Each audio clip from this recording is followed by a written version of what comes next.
Stop! Before you go any further in this video, you have to have seen Avengers Endgame. If you have not seen Avengers Endgame, do not continue with this video. It's the first time I'm gonna say it, and it's the last time I'm gonna say it. Just kidding, I'm gonna say it again. Spoilers ahead. Don't watch this video if you have not yet seen Avengers Endgame, one of the greatest Marvel films of all time. Oh,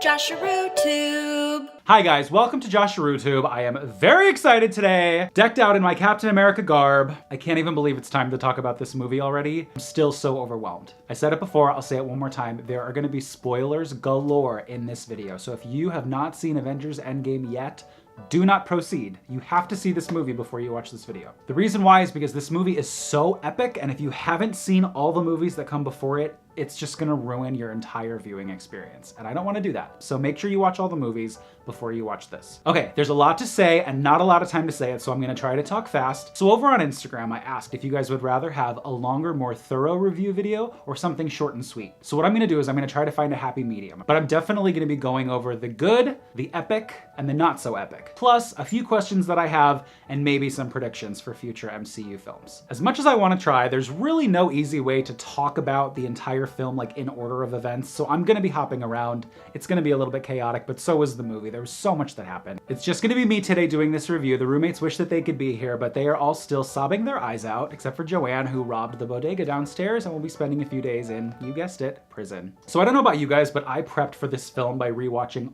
all of the Marvel films that came before it. I watched all 21 films so that I was completely prepared for Endgame. And I did come up with an order of my favorites, which I will be posting down in the description box. And then going into Endgame, I did not have anything to drink for like 5 hours beforehand. I had my headphones in all the way up until the preview started. I was not messing around. I was like, nobody's gonna ruin this movie for me. I stayed off of social media. I was completely ready to be surprised and amazed. And right when the movie started, I said to myself, okay, this is the only time you're gonna see it for the first time. So enjoy every second. And I have to say, I really did. The movie was funny. It was so sad. Just the gamut of emotions was absolutely cray-cray. I thought the first part of the film had the perfect tone. We were all really sad about the snap. I had no idea that they were gonna be confronting Thanos so early in the film. I think that that was another major shock point for everybody. And then you find out he destroyed the stones and you're like, oh my God, what are they gonna do now? And then when Thor cut off Thanos' head, it was like, oh shit. Like we went there. Then on the screen it says 5 years later, and the second that I saw the word 5, I was like, oh my God, we're jumping into the future here. I thought that that was good though, because there was room for things to happen in those 5 years that obviously affected the plot later. I loved that Tony Stark had a daughter, totally called that that was gonna happen. I thought the first hour of the film was a little bit slow. Obviously it had to set up all the epic things that were coming later, but I thought it could have picked up the pace a little bit. That was really my only complaint about the first part of the film. A moment that made me cry immediately that I thought was so well done is when Scott Lang sees his daughter Cassie when she came to the door. Sobbed. So emotional and such good acting. So the first part of the film I thought was pretty safe. The emotions were all over the place. We really didn't know where things were going other than that they were gonna try to jump through time to save everybody. This is where things got equal parts fun, but also a little bit muddy for me. I thought that they took the comedy a little too far in some parts. I was just like, come on, let's get to the action. Because like when Thor and Rocket arrive in Asgard and Thor's like, I'm gonna go get some wine from the cellar. I was like, screw that. You have to save the planet. You have to get the ether. You have to get back to base. You gotta stop this. I really loved the time travel elements of the film as well. I thought that that was like spot on. I absolutely loved how Captain America and Tony Stark and Thor all got some moments with people that they loved. That was so touching and really cool of Marvel to do that. When Tony got to talk to his dad, Captain America saw Peggy, and Thor got to talk to his mom. I mean, these were moments that nobody could really have predicted were gonna happen, and that made the movie so much fun. Now we have to talk about some things that I thought did not go well in the film that actually really disappointed me, and I hate to say that because this film was so epic and so powerful that I really can't look at it as a bad film. It was an amazing film, but there were a few things that kind of left me feeling a little bit unsatisfied. The first thing that I just don't understand is why Captain Marvel wasn't more important to the events of the story. She did things that were important, and I acknowledge that her being there definitely helped the team, but Marvel really hyped up the fact that she's the most powerful superhero in the Marvel universe, and I didn't really see that reflected on the screen. I figured, oh my God, she's gonna do something epic like absorb the energy of the Infinity Infinity Stones and either sacrifice herself so that the stones are destroyed, or use that power to destroy Thanos, or snap herself and she won't die because she's all powerful. And that didn't happen. So the first time I watched it, I was like, where is she this whole movie? She disappeared, she's off helping people on other planets, I get it. But she was hardly in the film. She also didn't kill the other Thanos, Thor did. So again, I was like, she saved Tony and Nebula, that was obviously very important. That might have been the most important thing she did in the film, was finding Tony and saving him. But it wasn't explained how she found them. And then the second time that I saw the film, I saw that Thanos was about to snap his fingers at the end with the new gauntlet on his hand, and she jumps up again after he hits her down to like take it off. And even though she didn't ultimately destroy him, that one move that she did was very critical to Tony then jumping up and then using it to snap Thanos and all the bad guys away. So all of that said, even though Captain Marvel did make important contributions, I felt like Marvel telling us that she's the most powerful superhero in the whole Marvel Cinematic Universe wasn't represented in this film. Now, people might say that it's because they didn't want her to overshadow the Avengers, but again, this film was about ending this first major Infinity Saga phase of these films, but also showing us what's to come with the other movies. This was a golden opportunity for them to show us something really exciting about Captain Marvel so that we can get even more excited about her future films or her involvement in future films. So I was really disappointed about that they teased that she was like a major element of the film, and she didn't end up being quite as important as I had originally thought she would be. The other thing that really upset me was the death of Black Widow. Now, this is something that I predicted. I had a feeling after seeing Scarlett Johansson interviewed on, I think it was Kimmel. He asked her about her Black Widow film and she didn't answer his question, which made me believe that maybe the Black Widow film wouldn't be happening. The second time I saw the film, it made more sense why she would sacrifice herself for everybody, and I admit that it is an incredibly noble thing that she did, felt by everybody. Nobody obviously wanted her to die, but it seemed to me like the only reason they killed her is because maybe Scarlett Johansson didn't want to be in any other Avengers movies other than her standalone film, if that's still happening. I guess it felt more motivated by stuff happening behind the scenes than it did the storyline or the character's arc.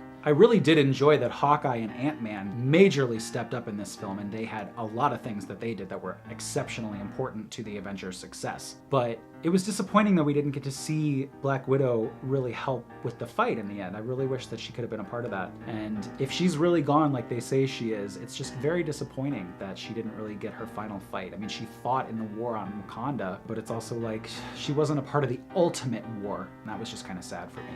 Another place where I think Marvel missed an opportunity was in this scene after Black Widow dies, and all 5 male Avengers are on the dock, and they're all talking about what they're gonna do next or if they're able to bring her back.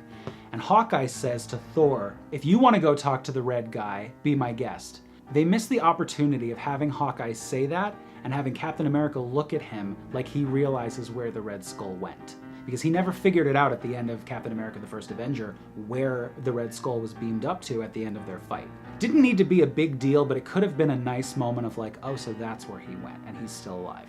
Doesn't mean that Captain America needed to go find him and destroy him, because that probably wouldn't be possible, but it would have been nice just to have that little moment, I thought.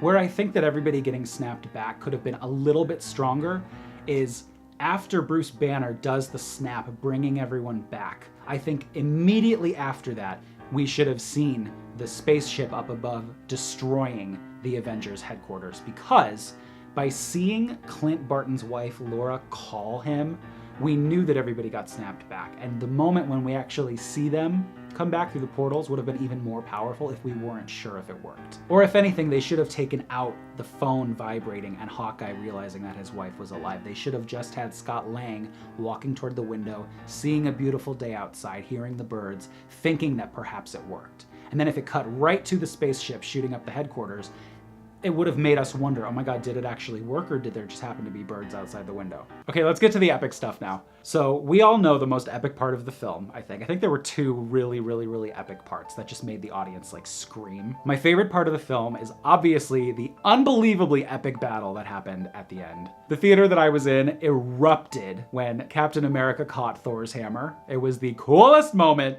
But for me, there was a moment where I burst into tears, like happy tears, because I was so excited. Okay, first of all, the moment when Captain America is like almost ready to admit defeat, and you see all of Thanos' army appear, and he takes that shield and he straps it on, and he's like, I could do this all day. I was like, this is what makes him a hero right here. It was like, I think I started tearing up at that point. But then when you hear Falcon's voice and then you see the portal opened up, my breath caught in my chest and I was like, oh my God, it worked. But the moment that made me absolutely burst into tears is when they pan out and you see all the swirling portals open up. And then when Gwyneth Paltrow showed up in her rescue gear, I was like, ah! I freaked out. When Gwyneth Paltrow shows up to help fight the bad guys, shit is going down. I was crying from that point through the end of the film. I'm not even kidding you. I was like sobbing. It was so exciting. So many little moments. It happened so quickly. I had to watch it. I really had to pay attention the second time that I watched the movie because there was so much to look at. Seeing Valkyrie on her Pegasus horse and seeing Hope Van Dyne show up in her Wasp outfit. Oh my God, it was just so exciting. And then to see Spider-Man come back and him and Tony Stark have their big hug. It was the most epic battle I have ever seen. It was so satisfying. That was the highlight of the film for me. Obviously, everybody loves the moment when Captain Marvel comes back into the battle, and then when Tony Stark got that gauntlet on his hand and he did that snap, oh my God, it was so perfect. I thought I had predicted that Captain Marvel was going to be the one to defeat Thanos for good, but the fact that it was Tony Stark made perfect sense, brought the whole franchise full circle. It was just perfect. And then the saddest part of the film came, and oh my God, I was a wreck. I was a wreck. When Gwyneth Paltrow, I really like Gwyneth Paltrow. So when she went up to him and she started crying, oh my God. And then poor Peter Parker, I mean, he's just been through it with Tony Stark, and this guy's like a dad to him. And when he knew that Tony was gonna die, it was just really hard to watch that scene unfold. And what was really haunting to me is the look on Tony's face when he dies. To me, his face says, was it worth it? Because of course it's worth it. He saved half of the population. He brought back billions of people into the world, but he lost his life. So now he doesn't get to spend time with his daughter or his wife. He doesn't get to enjoy the retirement that he's been enjoying for the last 5 years. So that was a little haunting and very human, I thought, that look on his face was not satisfied. He may not have known that he was gonna die by doing that snap, but it's something that he had to do. And he's made a lot of mistakes in the other movies. That's one thing I picked up on as I was watching them that I didn't really realize the first time I had watched all the movies. He really screws up quite a bit, but he always finds a way to fix his mistakes. And this was the ultimate sacrifice, and he paid it. And oh my God. And then the funeral. Oh my God, you guys, like, I cry in movies all the time, but at the funeral scene, I was crying and my chair was shaking. And I was next to two strangers and I was like, I gotta calm down because these guys are gonna be like, why is my chair shaking? And then, okay, so there was a part at the very end that like the internet and the movie theater, everybody was like, who is the random guy that's standing there in the funeral scene?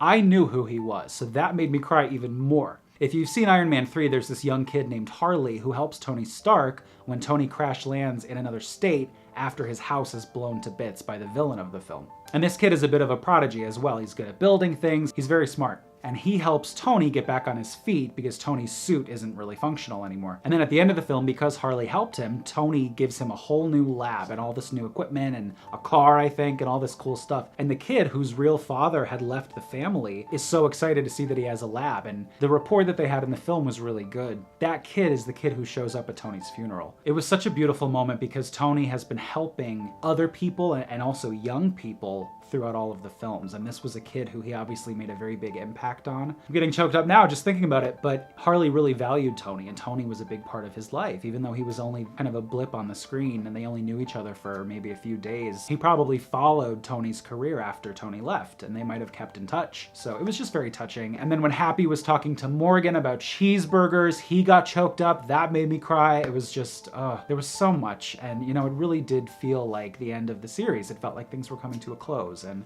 that was necessary, but it was still really sad.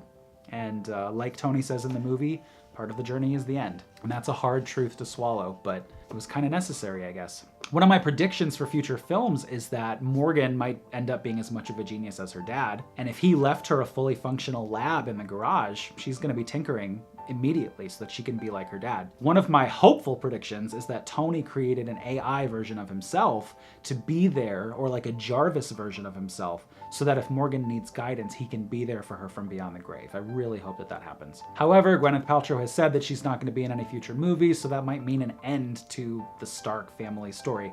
I don't think it will. I do think Morgan will come back at some point, maybe surprise us in like, 6 or 8 films. I think Marvel did a good job of being very clever in this film. They obviously did some wildly epic things, but they also did a few little things that I thought were really good. Loki taking the Tesseract back and disappearing when they went back to New York in 2012, when Captain America leaned over to Agent Sitwell and said, "Hail Hydra." First of all, I was like, what did he just say? But then when he walked out of the elevator with the briefcase, I was like, oh my God, brilliant. I was also really glad that they threw in a little Doctor Strange, Tony Stark moment in the film, because I had some major Doctor Strange predictions going into this film. Also loved that they included the Ancient One. We love Tilda. Also, another good moment in the battle sequence is when all the ladies got together and they were like, we're about to kick some ass. That was cool. Thank you, Marvel. Thank you. And then, of course, the moment at the very end when Captain America goes back in time to return the hammer and the stones, and you think he's gonna come back, and then he doesn't, and then you realize he's an old man off to the side. That one got me too. This is important to address because a lot of people are saying online that it doesn't make sense that he handed the mantle of Captain America to Sam instead of Bucky, but I think I figured out why. If you think about it, Bucky has been the Winter Soldier for what, 50, 70 years? I mean, it's been a very long time. In that time, he's killed a lot of people. He's gone from good to bad to bad to good. Nobody, civilian-wise, really knows whether he's gonna be good or evil. No matter how much they explain it away, the guy's got a silver arm and guns and could snap at any moment. Sam, on the other hand, has always fought for his country. In every Marvel film he's appeared in, he always said to Captain America, I'm here, I'm ready to fight with you, and he stood by that, and he proved that by actually fighting with Captain America. Bucky was actively fighting against Steve the entire time, not because it was his fault and he wanted to, he was being used as a weapon, but still, from the point of view of civilians who are watching these superheroes save the world, Bucky, aka the Winter Soldier, seems much more dangerous and not as trustworthy as Sam. I also think it's great that Marvel is adding some diversity to their roster, so now we're going to have a Black Captain America. That's incredible, and that's something to celebrate. That was a big moment in the film. Made me cry. Everything made me cry. And then Steve finally got his dance, which I did predict. I did say Peggy Carter is gonna come back in this film.